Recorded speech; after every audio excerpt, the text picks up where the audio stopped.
Assalamualaikum warahmatullahi wabarakatuh. Kembali lagi ya di pembelajaran matematika bersama Ibu Dela. Nah, kali ini kita akan membahas tentang membandingkan bilangan pecahan di pertemuan yang kelima ini. Oh iya, sebelumnya jangan lupa ya, like, comment, and subscribe. Dan jangan lupa juga nyalain tombol lonceng yang ada di sebelah kanan kamu. Oke, langsung aja yuk. Nah, ini yang pertama ada A per B. Masih ingatkah dengan bentuk ini? Nah, A ini disebut dengan pembilang dan B ini disebut dengan penyebut. Nah, pembilang dan penyebut ini yang disebut dengan pecahan. Apa sih pembilang itu? Pembilang adalah angka yang akan dibagi atau bagian yang diarsir, sedangkan penyebut adalah bilangan pembaginya atau keseluruhan bagian.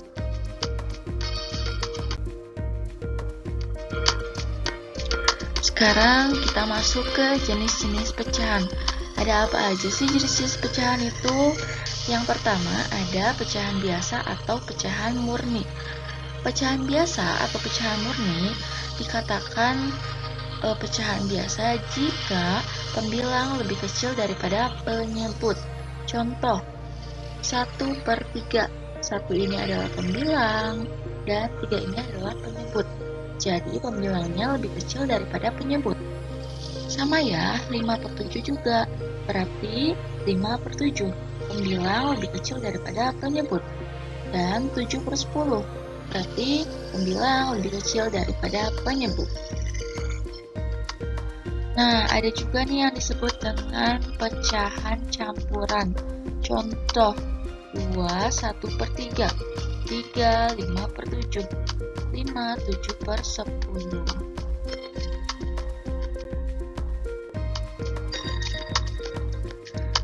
Nah, sekarang kita masuk kepada pecahan senilai.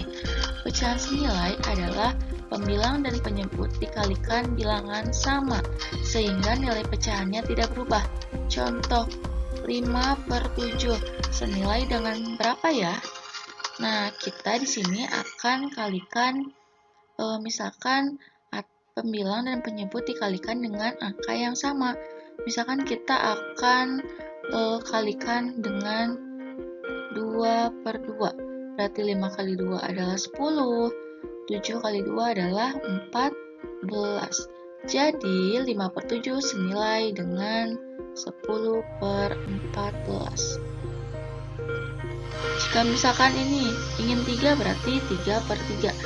Selalu dikalikan dengan angka yang sama. Nah, sekarang adalah desimal. Desimal itu bilangan yang dinyatakan dalam bentuk koma.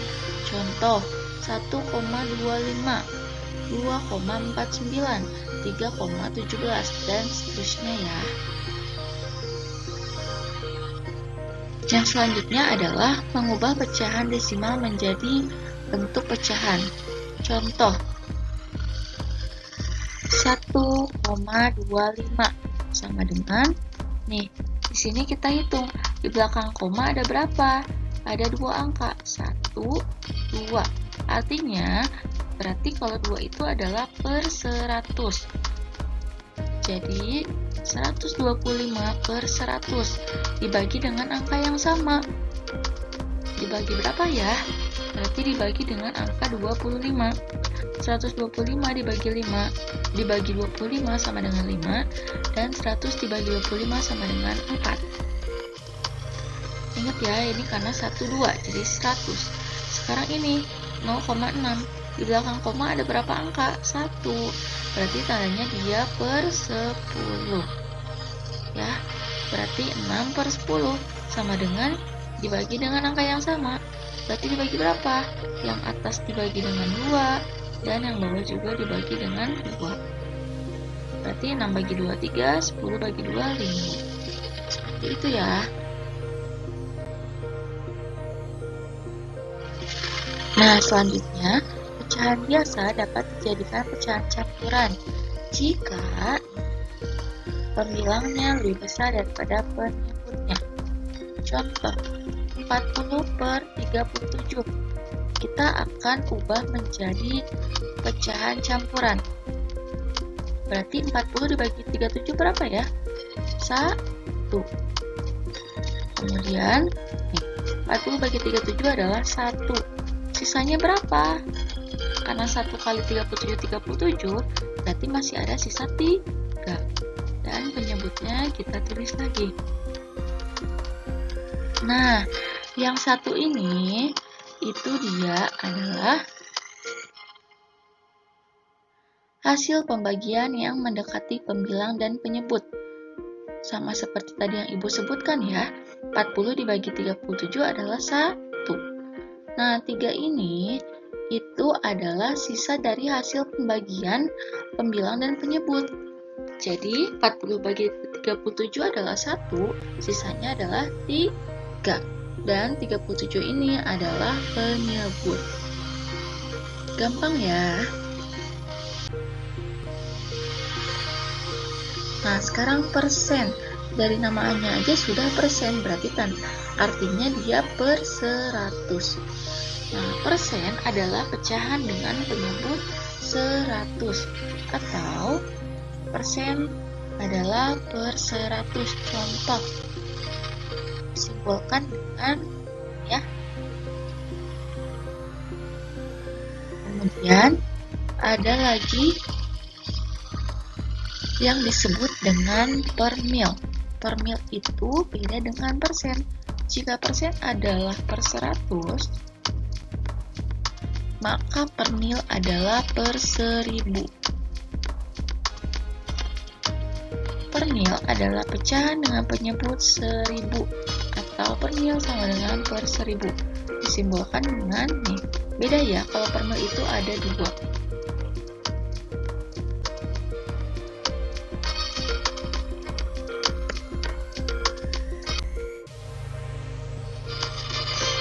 Nah, sekarang kita masuk ke contoh soal menjumlahkan dan mengurangkan bilangan pecahan. Contoh soal yang pertama, Devan membeli 1/4 kg buah jeruk. Karena teman-temannya akan datang ke rumah, Devan kemudian membeli lagi 3/4 kilo buah jeruk. Sekarang berapa kilo berat buah jeruk yang dimiliki Devan? Berarti jawabannya yang pertama adalah 1/4.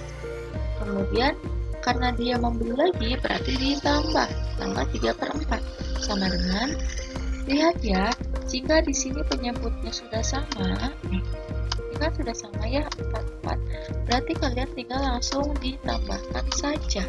1 tambah 3 adalah 4, penyebutnya tulis lagi, berarti 4/4, artinya 4 dibagi 4 berapa? 1.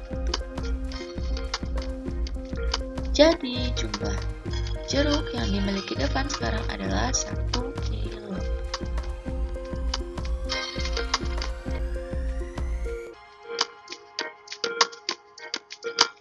Nah, ini adalah contoh soal yang kedua. Jia diberi ibu 1/4 meter pita, lalu Jia diberi ayah 2/5 meter pita. Berapa meter pita panjang pita yang dimiliki Jia sekarang? Jawab. Berarti awalnya Jia diberikan ibu adalah 1/4 meter. Nih, 1/4. Sekarang dibeli lagi ayah, berarti ditambah 2/5. Nah, ingat ya, jika contoh soal yang sebelumnya penyebutnya sudah sama, nah contoh soal yang ini lihat, penyebutnya belum sama, artinya dia berbeda. Jika seperti itu, kita harus samakan dulu penyebutnya.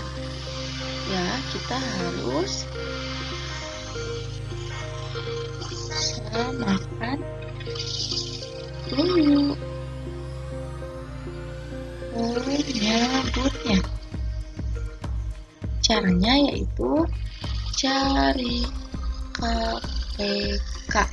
KPK dari 4 dan 5. Sudah diketahui ya, KPK dari 4 dan 5 itu adalah 20.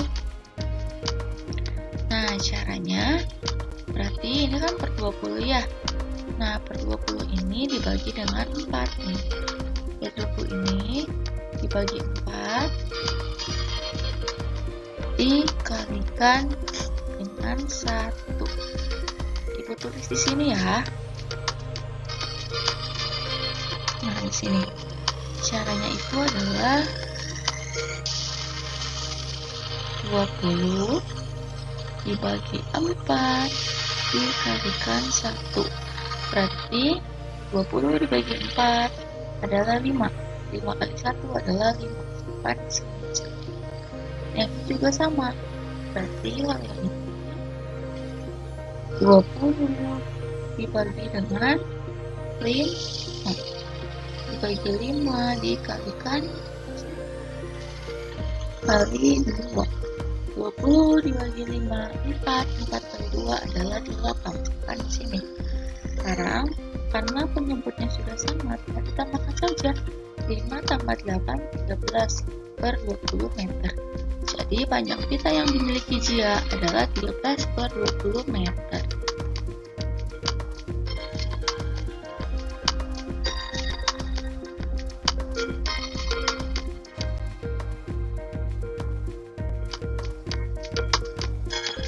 Nah, sekarang kita masuk ke mengurutkan bilangan. Urutkanlah bilangan berikut dari yang terkecil. Ada 4 per 5, 1 per 2, 2 per 10, 1 dan 60%. Mana ya yang paling terkecil? Oke, sekarang caranya kita samakan dulu penyebutnya. Ingat ya, tadi cara menyamakan penyebut adalah dengan mencari KPK. Berarti yang ini juga sama. Kita cari KPK dari 5, 2, 10, dan 1. Ya.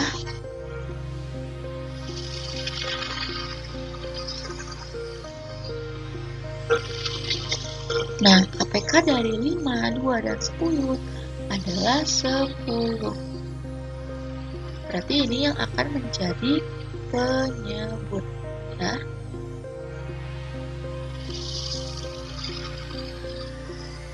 Kita mulai dari yang ini ya, dari yang 4 per 5. Berarti 4 per 5 sama dengan 4 per 5 ingin ke per 10. Karena sudah ketentuan ya, nih 10 itu dari KPK-nya. Berarti 5 kalikan berapa? Kali 2.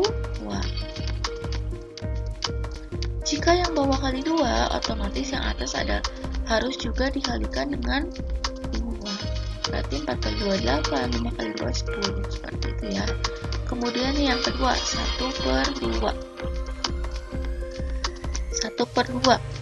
Jika ingin penyebutnya 10, dari 2 ingin ke 10, berarti dikali 5. Berarti kalau yang bawah dikali 5, yang atas juga harus dikali 5. Berarti 1 kali 5, 5. 2 kali 5, 10. Kemudian yang 2 per 10 juga sama. Dikalikan berapa? Oh tidak ya, karena 2 per 10 ini sudah per 10. Berarti kita tinggal tulis ulang. Kemudian 1. Di sini adalah per 10.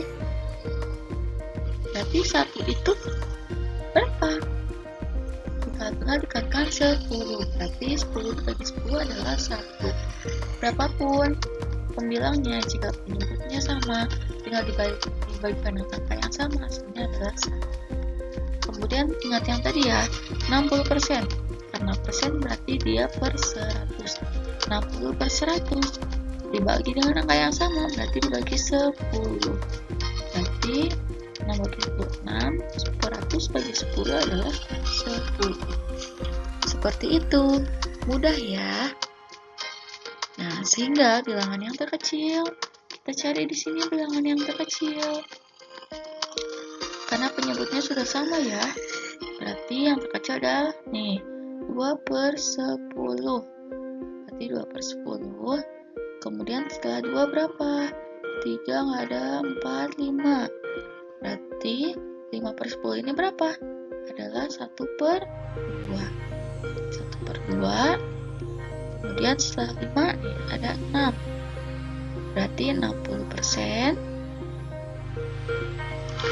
Sudah 6, 7 tidak ada, berarti ke 8. 8 itu adalah 4/5. Berarti 4/5 dan 1. 1 itu adalah 10/10.